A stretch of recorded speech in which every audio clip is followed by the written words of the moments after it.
a cherry pie, Billy boy, Billy boy. Did she bake a cherry pie? Charming Billy.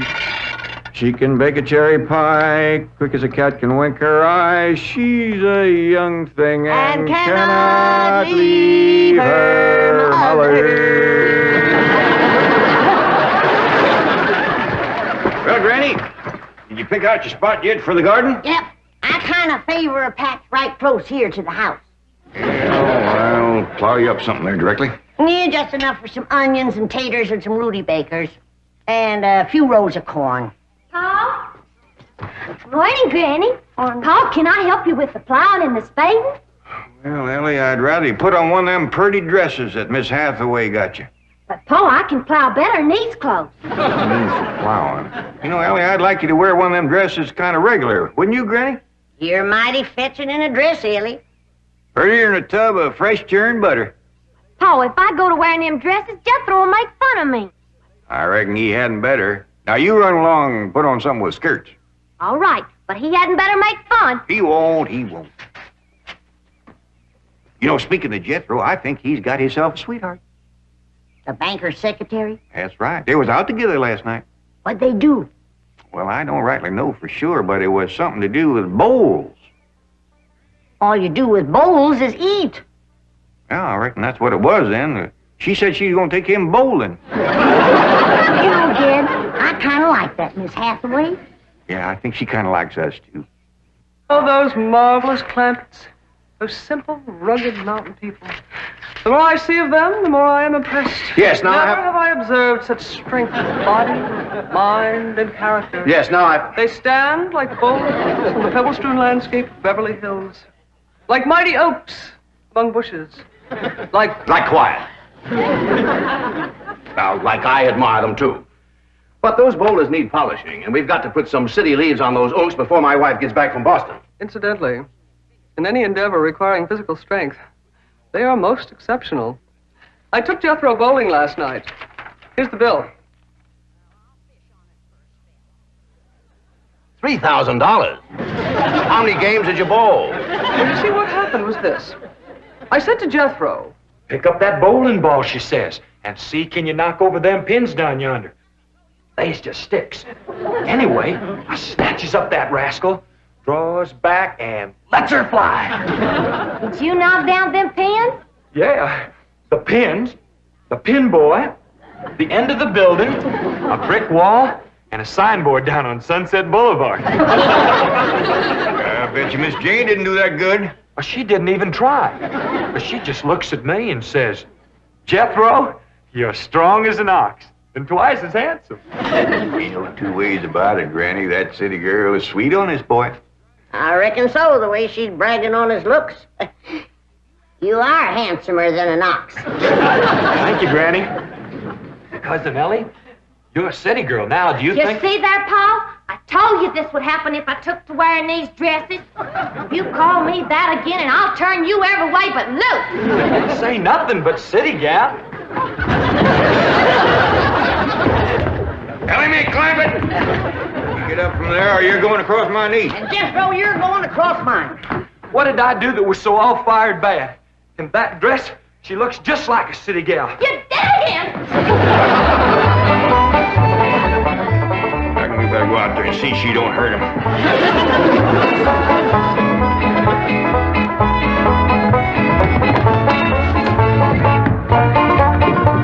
Ellie Mae!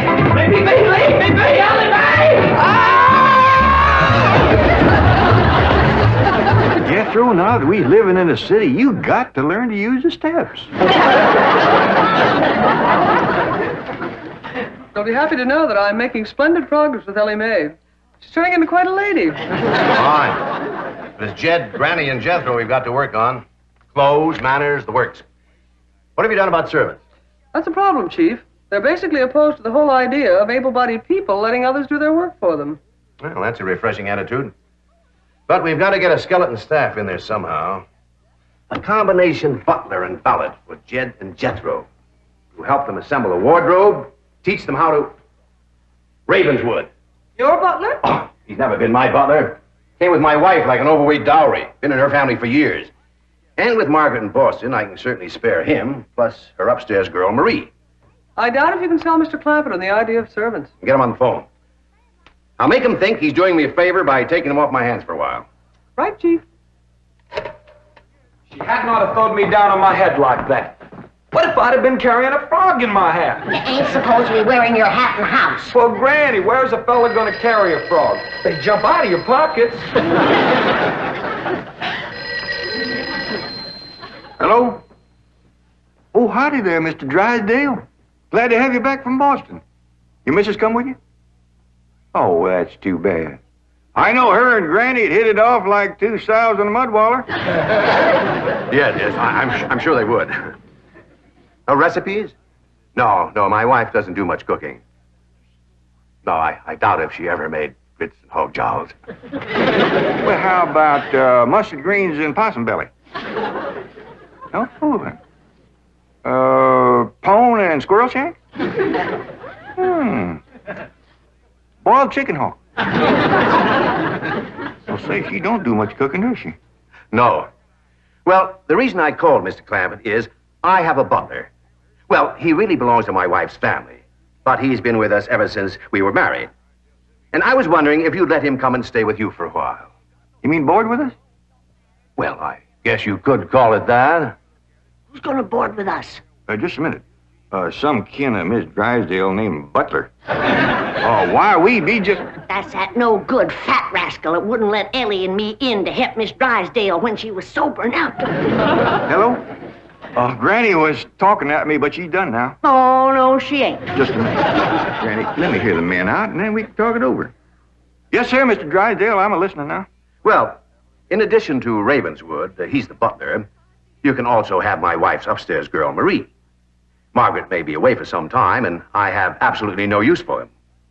Well, I sure would like to oblige. Me and Granny will talk it over, and I'll call you. Oh, thank you. You'll be doing me a great favor. I was glad to help out when I can. Thank you again, Mr. Clampett, and goodbye.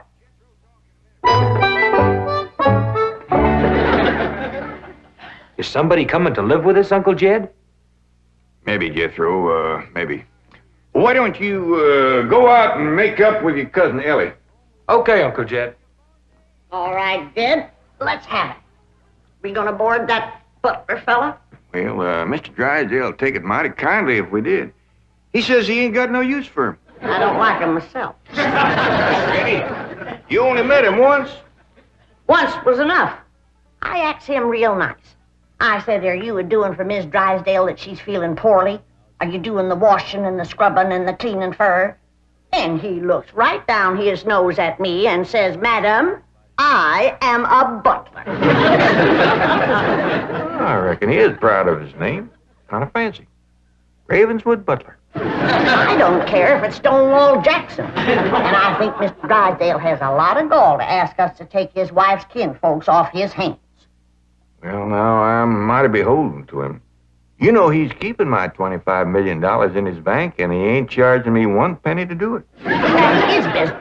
You didn't ask him to do it. Well, now, Granny, if it was just Mr. Butler, I might agree with you, but there's a sad side to the story, too. What's that? Well, you've heard of Mr. Drysdale speak of his stepson. That's his wife's boy by her first marriage. The one they call Sonny? Yeah. Well, it seems she's got a girl, too. And there must be something wrong with her. What? Well, I don't know, but they keep her upstairs. No. Yeah. He spoke of her as my wife's upstairs girl. The poor thing. Her name's Marie, and he'd like us to take her and Mr. Butler. Doggone it, Jed. We got enough to do to take care of this big place without... He didn't say what was ailing her, huh? Well, no, but if you ask me, they ain't eating right over there. No. You know what Mr. Drysdale told me? What? His wife ain't never cooked grits and hog jowl. Ah, go on. That's a fact. Nor mustard greens and possum belly. Nor pone and squirrel shank. Nor even boiled chicken hawk. Land of mercy. You can't hardly blame Mr. Butler for getting a mite cranky. Man don't eat right, he gets that way. Well, dear, I reckon it won't do no harm to take him in for a spell. Granny, for such a little woman, you got an awful big heart. Well, I feel sorry for the poor girl. But the first time that fancy pants Mr. Butler looks down his nose at me, I'm gonna chuck him in the cement pond.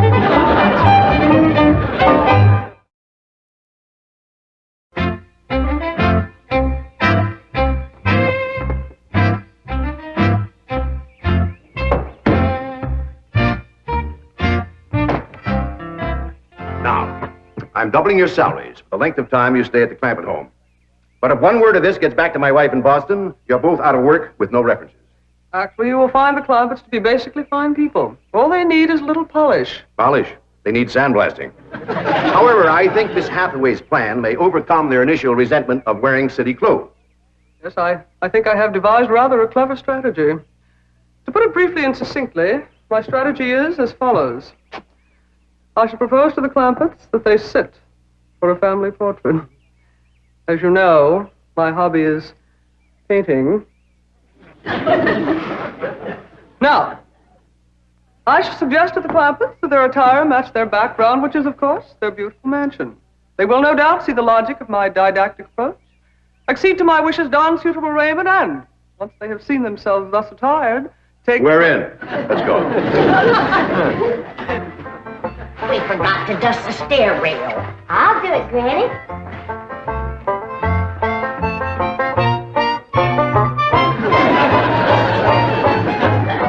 Thanks. Wearing boys' clothes does come in handy sometimes. Hi, Ginger Granny. I think we got her all spick and span for the company. They ain't a speck of dirt no place. Can I go swimming now? Me too? As soon as we help Granny clean up the kitchen.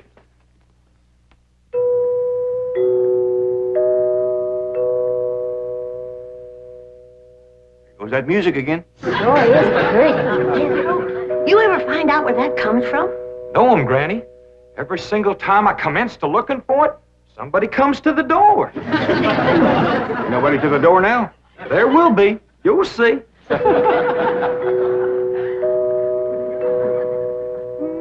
Doggies, that's nice. Let's all pitch in and see can we find it. You're wasting your time.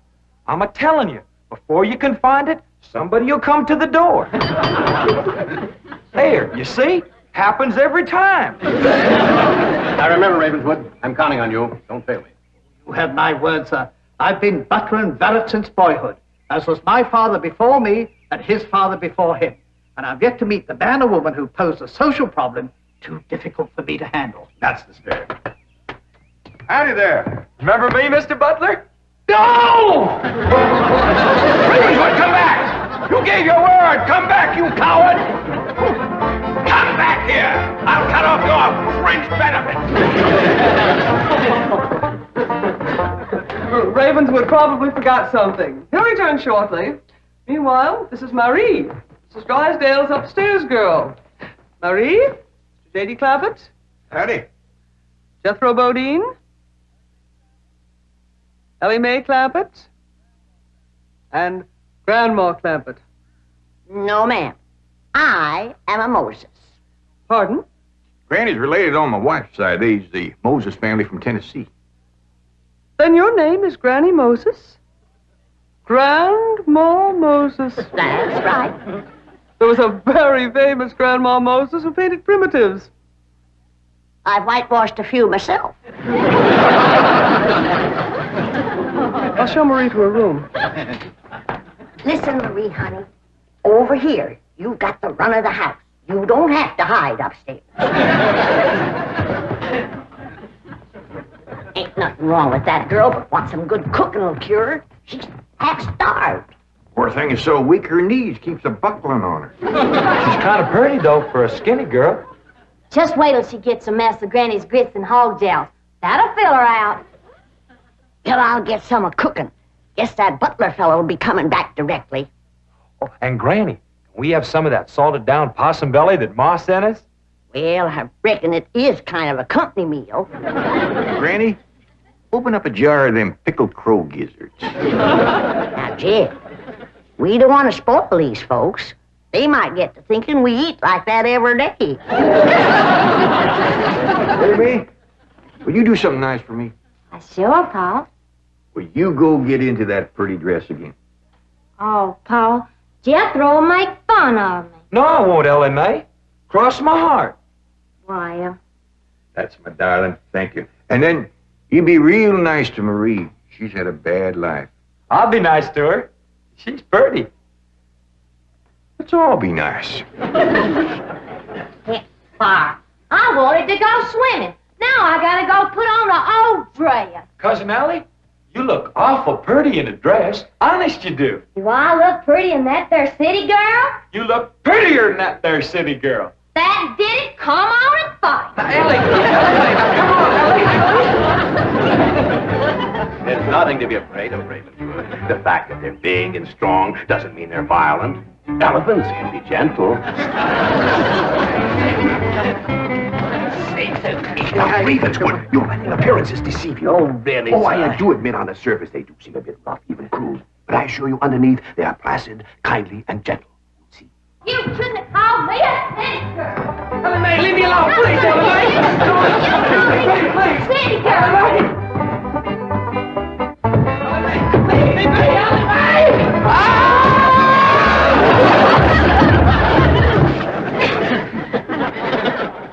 Mr. Butler, don't never say anything nice to that girl. She'll kill you. Come back here! Coward! Come back! You promised!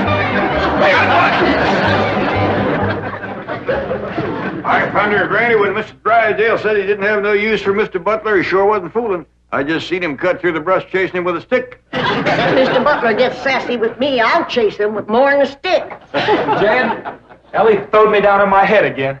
If she don't stop that, I'm gonna get a headache. Stop riling her, Jethro. But golly, all I said was she's pretty. That ain't no call to bust a fella's head. How you doing? Oh, howdy, Marie. Hi, Marie. Are you hungry, darling? No, madam. I'm whopping up something here that'll just set your mouth to watering. Put some strength in your limbs, too.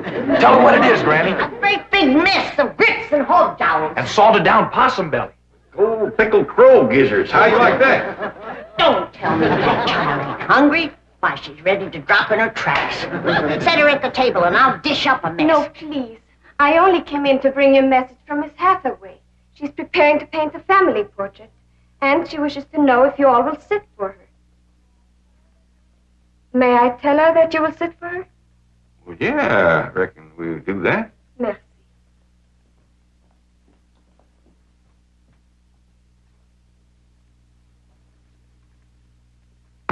Well, let's get at it.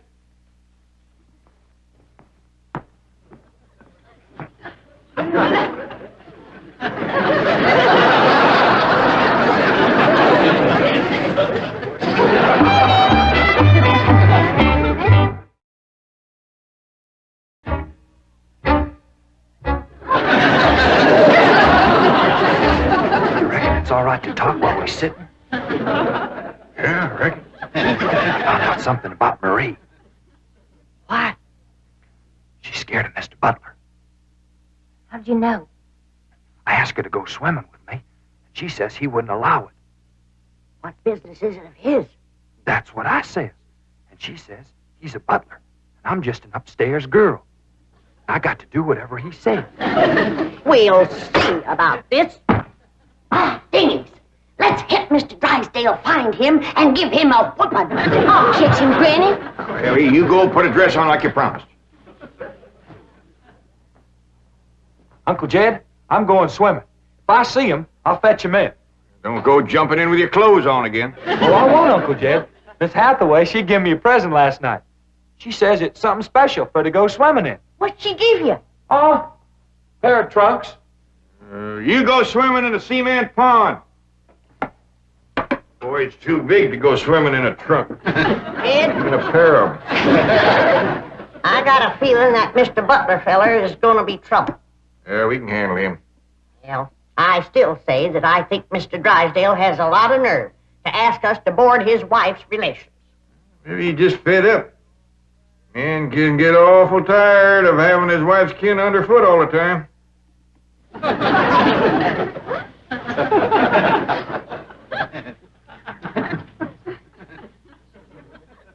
He told me that butler fella had been living with them ever since they was married. I declare some in-laws latch on to free room and board like leeches. Take the mule kick to jar 'em loose. You can't hardly blame Mr. Drysdale for trying to get shed of a critter like that.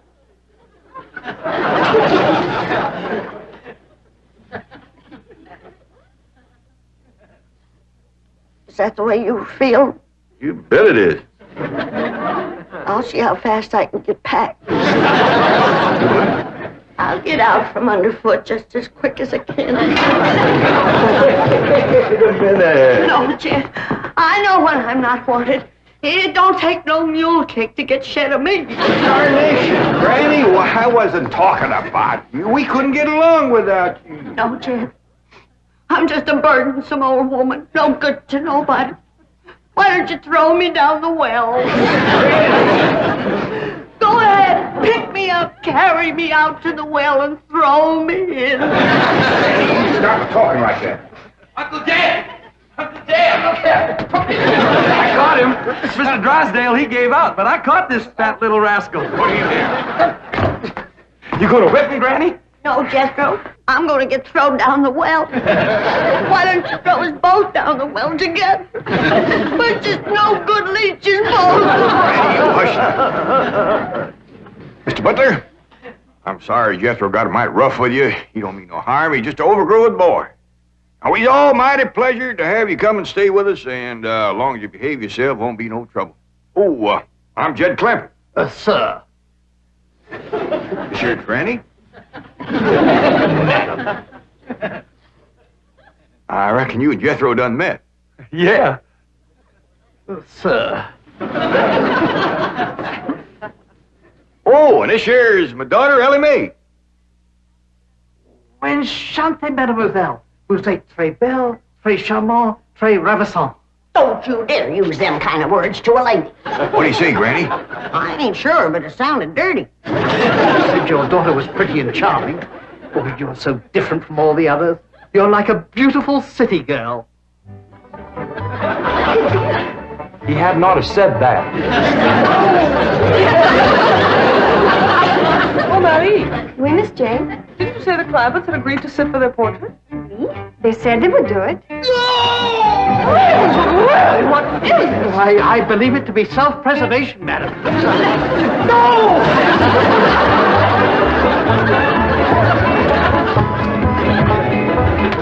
Don't take to the stairs, she'll catch you sure. I say now, let me go now, really. Sounds like Ellie got him. I'm afraid so. Can somebody please tell me what is transpiring? Uncle Jed. Ellie throwed him all right, but I caught him before he hit the floor.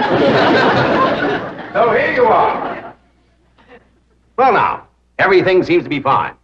You see, Ravenswood, didn't I tell you the Clampetts were kindly, gentle people? Yes, sir. Thank you, sir.